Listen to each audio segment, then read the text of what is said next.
Okay, what worked and what didn't, and where do we go from here? This is going to be our exit interview show. Stick around. You are Locked On Ole Miss, your daily podcast on the Ole Miss Rebels.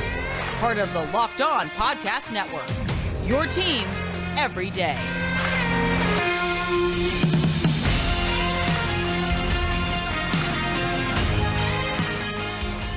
All right, welcome to the Locked On Ole Miss podcast. I'm your host, Stephen Willis, and today's show is brought to you by Omaha Steaks. Omaha Steaks is a gift from the heart, a gift that will be remembered with every unforgettable bite. Order with complete confidence today, knowing that you are ordering at the very best time of year. Visit omahasteaks.com and use promo code LOCKEDON at checkout to get an extra 30% off your order. Also, thank you for making the Locked On Ole Miss podcast your first listen every day. We are free and available wherever you get your podcast, including YouTube. Do us a favor, subscribe to the YouTube channel, hit the bell for notifications, and participate in the conversation by commenting down below and, of course, upvoting the video itself. So we've hit that time of year where the regular season has ended. And the way I look at it, and like I said, I view college football differently than most people.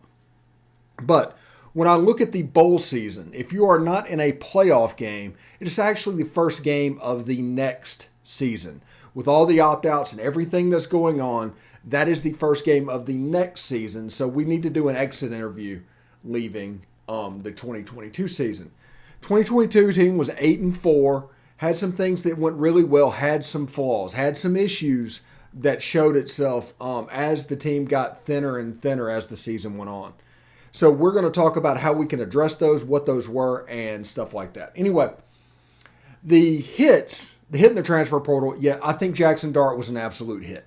He was 30 for 38 in the Egg Bowl, 280 yards. He was actually playing the quarterback position. And I think that whenever we start going over our misses, you'll see what was developing and stunting his development. Okay? So that is the first hit. The second hit, I think, is Zach Evans. Zach Evans was injured, but Zach Evans provided a spark as Mr. Outside, was instrumental in games like Texas A&M to pull out the victory, things like that. It was a good get for him. Now, misses. Let's talk about misses for just a second. The first miss that we have to say is Michael Trigg. Michael Trigg, I know, got injured against Vanderbilt. And there's some kind of rumor going around the fan base right now to where I don't know if this signing out of the transfer portal is going to work out for Ole Miss. Now, you're going to have others like J.J. Pegues, which is an absolute hit. Jared Ivey, an absolute hit. Even like Mason Brooks, a hit, even though he wasn't the starting tackle at the moment. But we hit a lot more than we missed in the portal. But where we missed turned out to be our undoing. So if you look at the Michael Trigg situation and the Jaylon Robinson situation, those were the two players that were counted on in the transfer portal when it was recruited. You're like, if everything goes well and we hit on all these players, these are going to be two of the better players that we get. I mean, that was the thought process all around the fan base. Well, it just didn't ever really materialize. Even when Michael Trigg played, he wasn't overly effective. Jaylon Robinson could not stay healthy. And it ended up not being what Ole Miss thought it was going to be. And as a result, the middle of the field was like a ghost town. Ole Miss didn't really use it. The stuff that has been a factor of the Lane Kiffin offense over the years, it just didn't get used. And against Mississippi State in the Egg Bowl, Ole Miss had no active tight ends. None. So it's hard to say that the signing of Michael Trigg would be anything other than a miss. Jaylon Robinson the same way. And I think that stunted the development of Jaxson Dart. Now, we're going to talk about what needs to happen next year, and I think the offense needs to open up a little bit next year, and I think it will. And we're going to talk about who we need and how do we attack the portal. And one of those is obviously going to be a tight end. And one of those is obviously going to be a slot receiver. Jalen Watkins did well. I might have mispronounced his name. I forgot what I said. But Watkins did a fantastic job in the slot position. Really kind of made that position his own after an early start of the season. But At times it looked like an outside guy playing inside, if that makes sense. Now, Malik Heath, an absolute hit. Whenever you got him to transfer in, he was effective. He did everything that needed to be done. Great signee with Malik Heath. And that's kind of the offensive side of the ball. Now, if you go over to the defensive side of the ball, like I said, Jared Ivey hit. J.J. Pegues hit.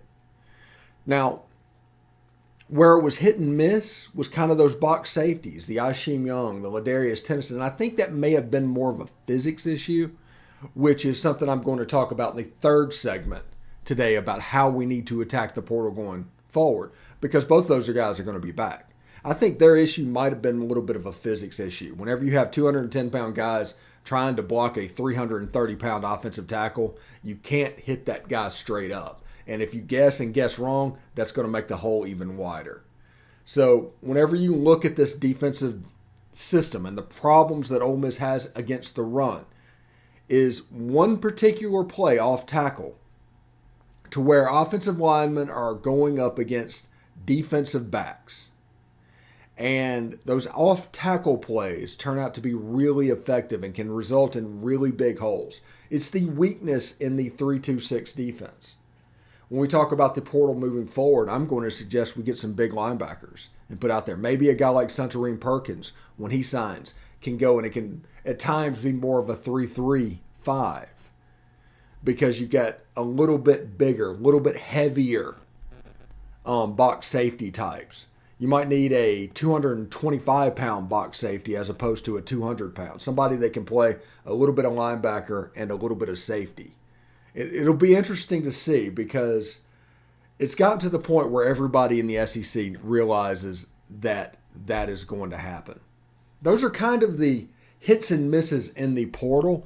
When we come back, we're going to talk about recruiting, and that's kind of a bright side. We've had small classes, but there have been players that have really shown up, and including this last class with Quinshon Judkins and with Davidson, Igbinosun. Those guys turned out to be real players as well. So let's stick around for that when we come back. But right now, I do want to tell you today's show is brought to you by Omaha Steaks. The holidays are here. Achieve gifting greatness when you give the gift of a perfectly aged, tender, delicious Omaha steak. The steak experts at Omaha Steaks have put together a special curated gift package to help take the guesswork out of gifting and make you a holiday hero. Go to Omaha Steaks and use promo code LOCKEDON, that's one word, LOCKED ON, at checkout and get $30 off your order. You can send an assortment of mouth-watering favorites guaranteed to impress, like the legendary's Butcher's Cut Filet Mignon, air-chilled boneless chicken, ultra-juicy burgers, and easy-to-prepare comfort meals that are ready in a flash. Omaha Steaks is ready to ship your order right away, so shop early and beat the shipping rush. Go to omahasteaks.com and use promo code LOCKEDON, one word, at checkout. Now, Omaha Steaks has everything you need to give the gift that is simply perfect. Gifts like perfectly aged, tender steaks, juicy burgers, decadent desserts, and classic comfort meals. A gourmet gift from Omaha Steaks is a gift from the heart, a gift they'll remember with every unforgettable bite.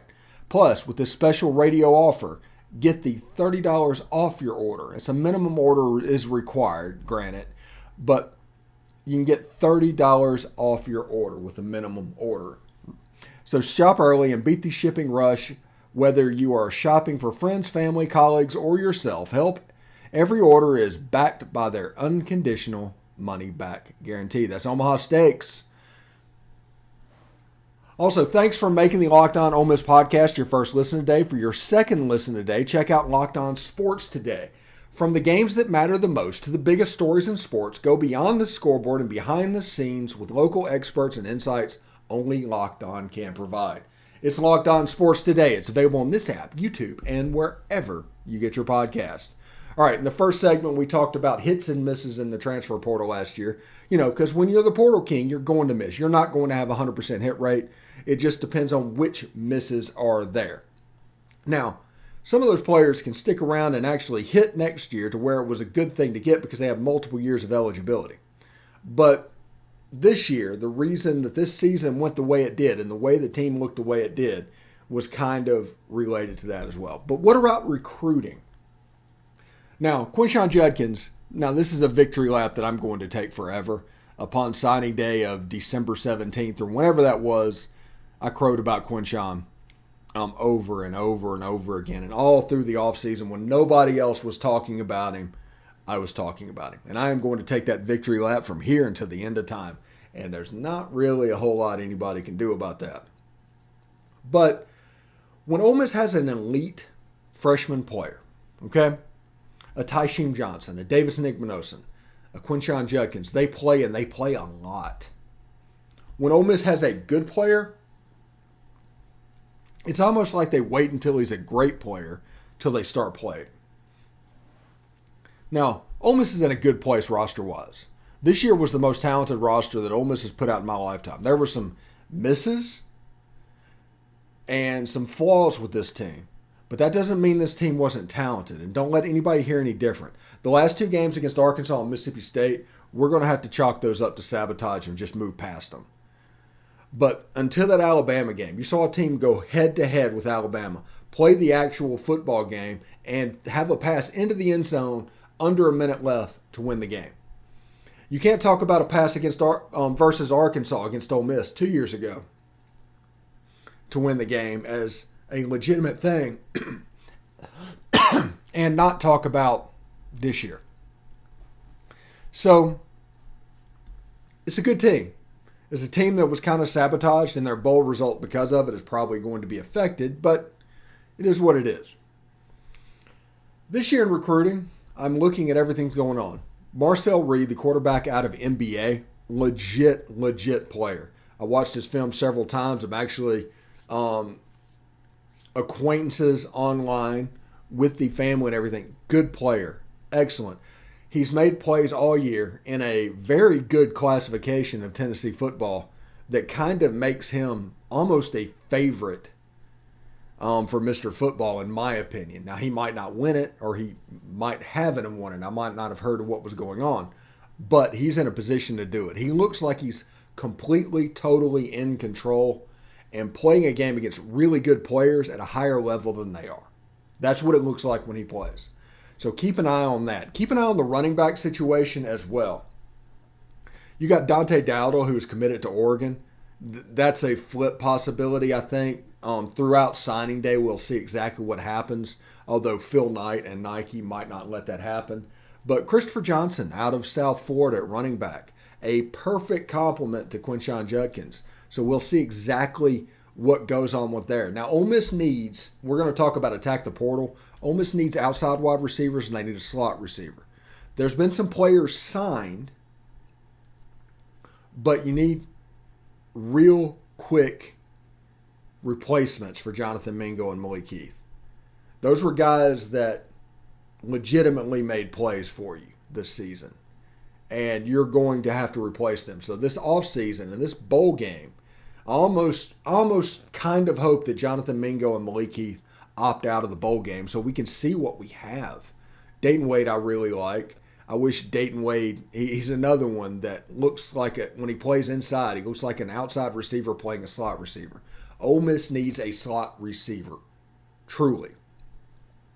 It kind of just is what it is at this point. But Ole Miss needs a slot receiver. You need it for this offense. You need to work the middle of the field. This offense, when it clicks, when everything's working, tortures linebackers. And part of that is the pass game in the middle of the field. By the end of the year, you didn't have to worry about getting beat behind you in the pass game because Ole Miss wasn't using that part of the field. So you could play the run as best as you can. And Quinshon still ran for 1,500 yards. So you have a really good player. You have a good quarterback that can run this system as used and has shown against Mississippi State that when they open up the offense, he can make good plays and good decisions and actually lead your team down the field. Because we were a questionable two-point conversion call away from Jaxson Dart having a John Fourcade-like moment to where he took Ole Miss 99 yards downfield and scored the touchdown. If Ole Miss would have come all the way back in that game, that would have been a legacy sealer for Jaxson Dart. It just absolutely would. Anyway, whenever we come back, we're going to talk about how do we attack the portal this year? What do we need? There's going to be stuff that people are talking about. People are going to talk about staff changes. We might mention that as well. We'll see exactly what happens. This is kind of the exit interview of the 2022 season. Stick around.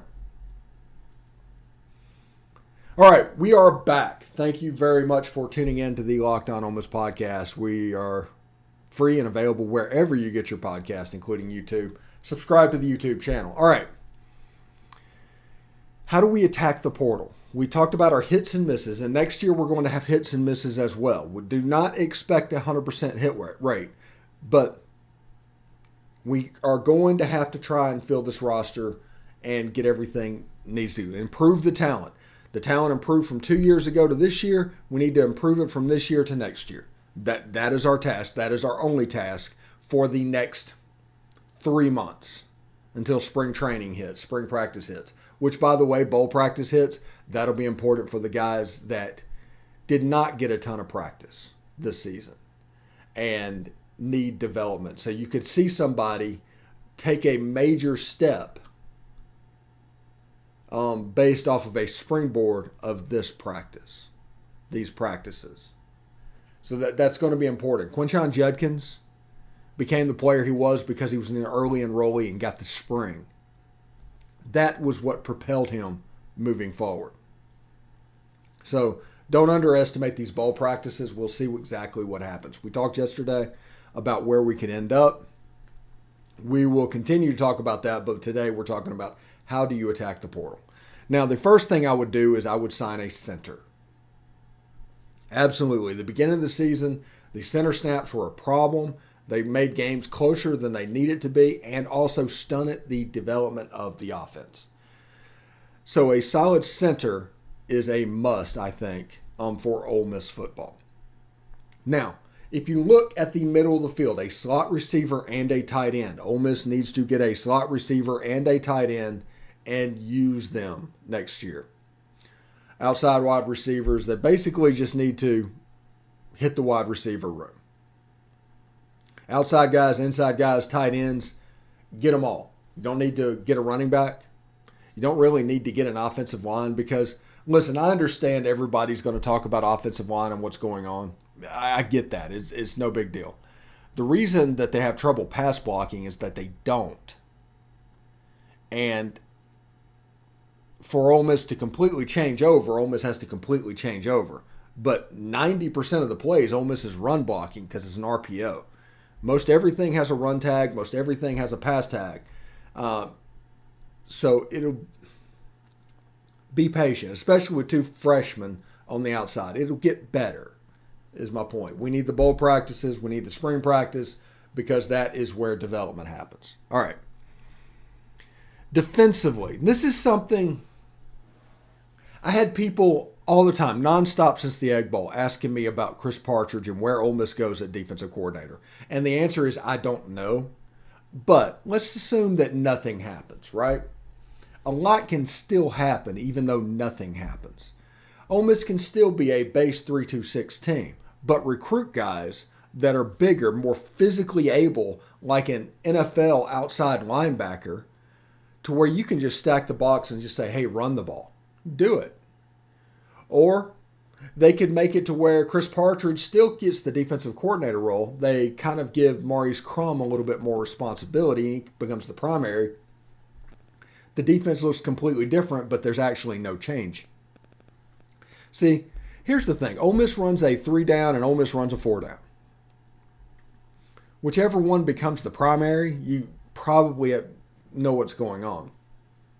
Maurice Crum at Western Kentucky was a 4-down guy. Chris Partridge followed DJ Durkin, kind of did what was successful at the end of the year last year. If you get the right players to do what needs to be done, you can be successful in this defense. And this defense was designed to stop teams like Oklahoma and that in the Big 12 when it was so high flying to where everybody was throwing the ball 55 times a game. Well, the way that you attacked that was by running it. It was basically by choosing your weakness and knowing that the opponent was not going to go that way because that goes against their strength. Well, in the SEC right now, you're seeing teams that are willing to do that because they're a little bit more balanced. So there at least needs to be tweaks to this defense or tweaks to the personnel depending on what the other team is doing. If you're playing against a team that is pass happy and absolutely nuts, yes, the 3-2-6 might absolutely work. But if you're playing against, let's say, Arkansas, you probably need some bigger bodies in the box safety role. Somebody that's 225, 230 pounds, maybe a true linebacker over there, to where you can play straight up that way and you're not at such a disadvantage.